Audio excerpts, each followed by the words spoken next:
Here I've got Xiaomi Redmi 7 and let me show you how to change the date and time on the following device. So at first let's open the settings, then find and select additional settings and now go to date and time.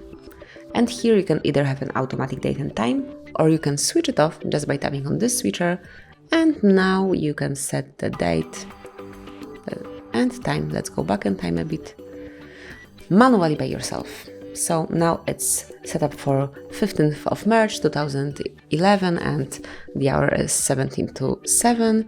And you can also change the time zone, just switch off automatic time zone and then select the one that you would like to have. At first you have to select the region. As you can see, you've got plenty of possibilities here. Let me pick this one, and then you can also choose the time zone if available. And finally you can also refresh the format of your clock, so you can either use 24-hour format clock or you can switch it off and have 12-hour format clock.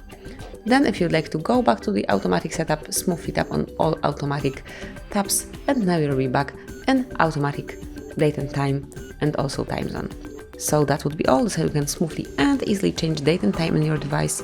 Thank you for watching, please subscribe our channel and leave the thumbs up.